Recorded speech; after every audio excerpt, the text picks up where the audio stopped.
How you doing, guys? I am Jordan Arizari. Here we have Unit 5, our abortion debate.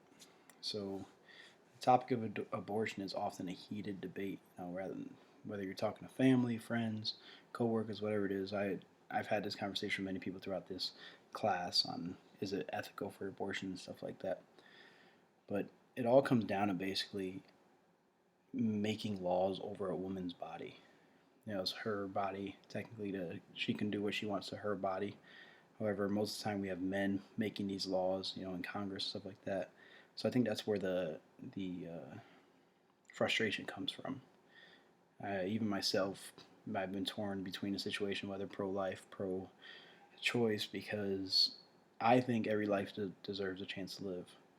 But I also can see how there are circumstances where abortions are necessary, whether it be not financially ready, uh, unfortunately, rape cases, stuff like that. Uh, the potential for life to be something great, I think, outweighs a lot of the risks that people talk about. There are always options out there, whether it be adoption, stuff like that.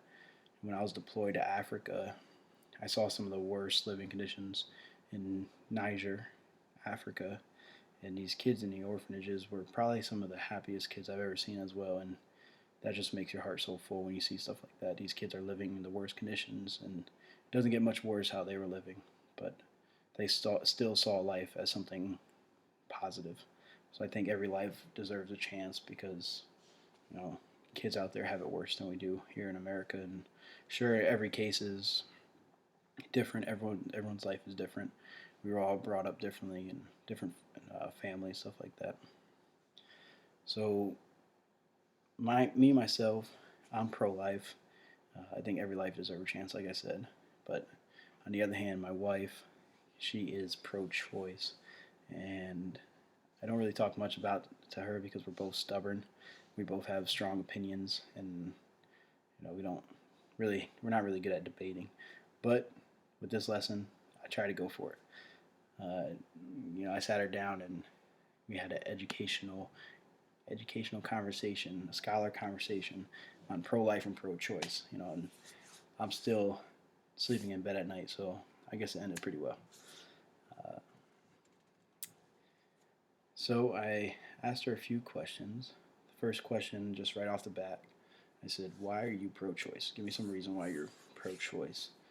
And she says, "I think that every woman should have a choice to what they should do with their body because it belongs to them." That's very understanding. I wouldn't want someone making laws for me. I wouldn't want someone to tell me I can't go to the gym because this.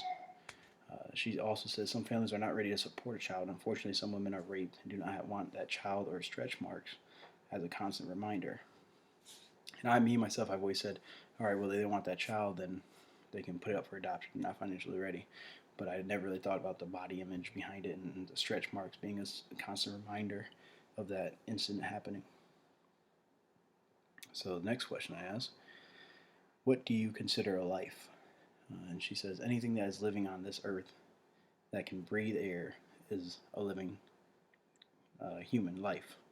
Uh, my feedback to that was, at 3 weeks old, a baby can have a heartbeat, and to me, that's life right there. Right when you hear that heartbeat, because I know when we recently just had a baby, and he's 6 months, but right when I heard that heartbeat, I was actually deployed in Africa at the time, but I was like, that's my son.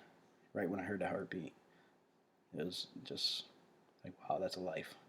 That's a life growing inside of you. So, it was interesting to see that answer from her. And my next question is, do you believe all life is valuable?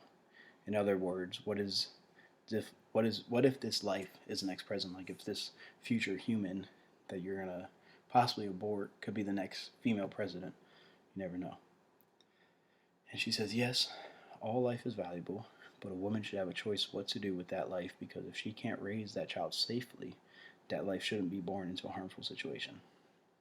Now, like I said earlier, I was deployed to Africa last year where I saw a lot of unfortunate situations with children being born in situations that the parents couldn't raise it, so they were in orphanage But these orphanages, like I said, were the happiest children.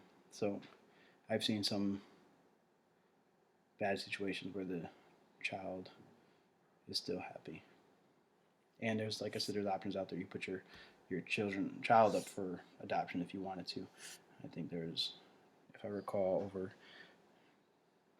there's thousands of families wanting to adopt. So next question: if a mother and unborn child is murdered, do you think the criminal should be charged for both murders? And she says yes, which was kind of shocking to me because this life isn't considered a life yet to her, but they should still be murdered for both of the lives, I guess. Kind of a double standard there, but that's what her answer was. And then I said, should the father have a choice behind the abortion if he's willing to take responsibility for the child? And her answer was the father has no choice, and his father does not have his body impacted, so it's still the female's choice after all.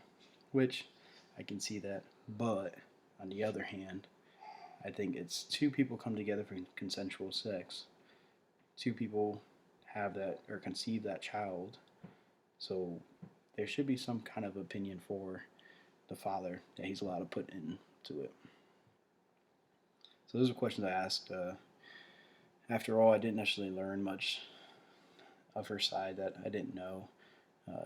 I've always had these conversations with people, especially the new laws coming out about abortion, and ultimately it comes down to body image to her, I believe. That's what I took for our conversation. A female's body is put into jeopardy because of this child, and that's a constant reminder her whole life. Like I said, we just had a baby 6 months ago, so I was kind of surprised to hear her viewpoint, since we did just have a child and we love him to death. I couldn't imagine us having an abortion or something like that. But we have to also look at, we both have different upbringings. She was raised with 3 sisters, so basically all females in her life. I was raised with 3 brothers, so all males in our life. So with the men, with men in general, we're not really, well, we are, but females more are concerned about their body image and stuff like that, especially with social media these days. So I think that's where a lot of her viewpoints come from.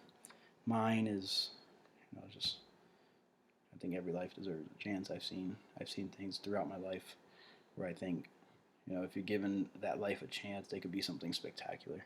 And I don't think we should miss that. But at the end of the day, I think the lawmakers, whoever's in charge of this Congress, are going to have a tough choice with all these laws on abortion, because there's really no right answer to this. It could go either way. There's reasons for pro-life, reasons for pro-choice. So I really don't see it ever ending. And it's been going on for a few years now. I think it's 1970s or 80s, if I'm not mistaken. So it'd be interesting to see where this goes.